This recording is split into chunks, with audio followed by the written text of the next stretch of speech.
Halo anak-anak, kita berjumpa kembali masih bersama dengan saya, Pak SK.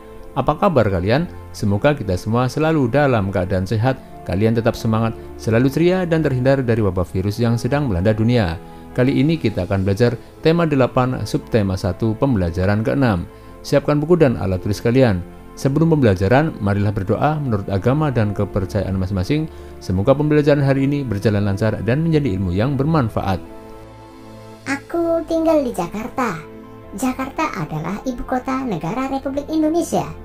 Apa kamu tahu cerita rakyat dan lagu daerah yang berasal dari Jakarta? Ayo cari tahu. Lani merupakan keturunan Tionghoa. Lani dan keluarganya tinggal di Jakarta. Sebagai ibu kota negara, tentu lingkungan tempat tinggal Lani padat penduduknya. Sebagian besar warga yang tinggal di Jakarta berasal dari berbagai pulau di Indonesia.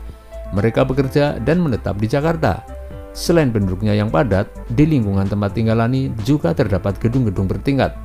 Gedung-gedung ini merupakan pusat pemerintahan dan pusat kegiatan penduduk, baik dalam bidang politik, ekonomi, sosial, maupun budaya.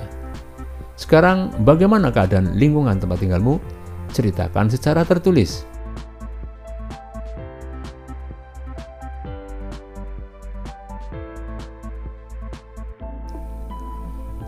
Anak-anak, pada tanggal 22 Juni mendatang, warga Jakarta akan memperingati Hari Ulang Tahun Jakarta. Sekolah Lani akan mengadakan perayaan dalam rangka ulang tahun tersebut. Lani dan teman-teman akan bermain peran dengan mengambil cerita rakyat Si Pitung. Siapakah Si Pitung itu? Si Pitung adalah seorang pendekar berasal dari Betawi. Si Pitung hidup pada masa pemerintahan Belanda. Bagaimana cerita Si Pitung? Sekarang bacalah cerita berikut dengan nyaring. Si Pitung. Suatu sore, Si Pitung melihat kelakuan anak buah Babeh Lim yang sewenang-wenang. Babeh Lim adalah tuan tanah di daerah tempat tinggal Si Pitung. Dia dan anak buahnya sering merampas harta rakyat dan menarik pajak tinggi. Sebagian hasil rampasan itu diberikan kepada pemerintah Belanda. Si Pitung bertekad untuk melawan anak buah Babeh Lim. Kemudian, dia berguru kepada Haji Naipin, seorang ulama yang juga pandai ilmu bela diri. Si Pitung cepat menguasai semua ilmu yang diajarkan oleh Haji Naipin. Pitung, gunakan ilmu yang kuberikan untuk membela orang-orang yang tertindas. Jangan sekali-kali kau gunakan ilmumu untuk menindas orang lain. Pesan Haji Naipin. Sekarang Si Pitung sudah siap melawan anak buah Babah Lim. Dia menghentikan ulah anak buah Babah Lim yang sedang merampas harta rakyat jelata. Hei anak muda, siapa kau?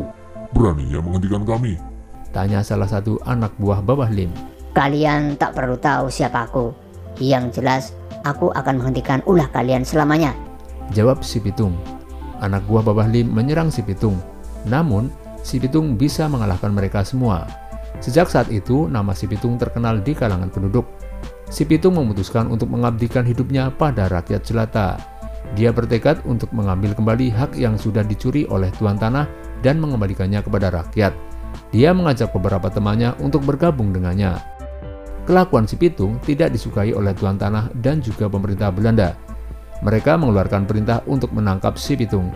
Namun Si Pitung amat cerdik.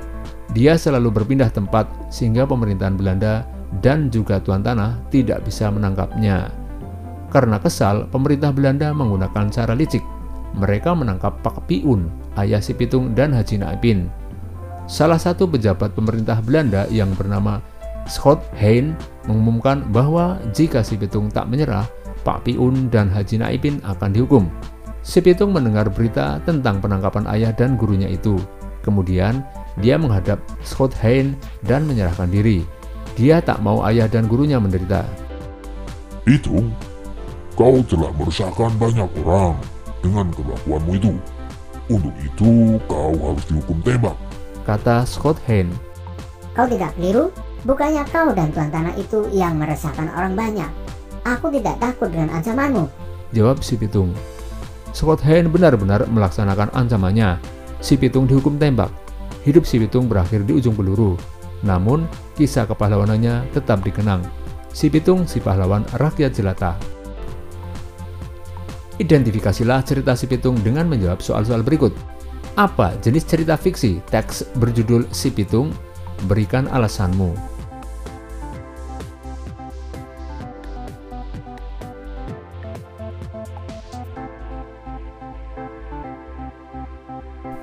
Sebutkan nama tokoh-tokoh dalam cerita tersebut.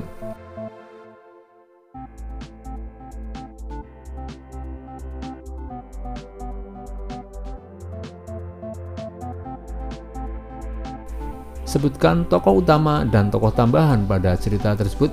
Jelaskan.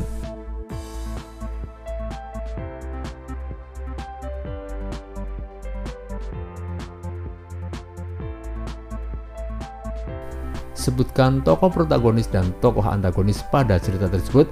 Jelaskan.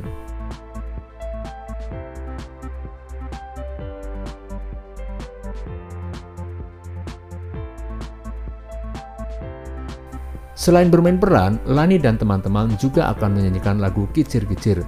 Lagu tersebut merupakan salah satu lagu daerah berasal dari Jakarta. Lagu Kicir-Kicir sering dinyanyikan pada acara ulang tahun kota Jakarta. Biasanya, lagu tersebut dinyanyikan dengan diiringi alat musik tanjidor. Nyanyikan lagu Kicir-Kicir bersama teman satu kelas.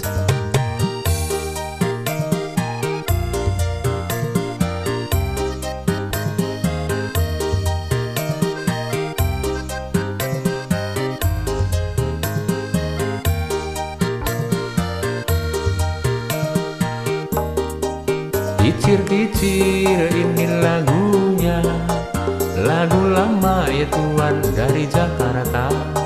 Saya menyanyi ya Tuhan memang sengaja untuk menghibur hati nan duka.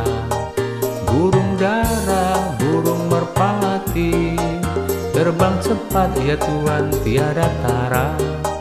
Apabila kita ya Tuhan suka menyanyi, badanlah sehat ya Tuhan, hati gembira. Buah mangga enak rasanya, si mana lagi ya Tuhan paling ternama. Siapa saja ya Tuhan rajin bekerja, pasti menjadi warga berguna.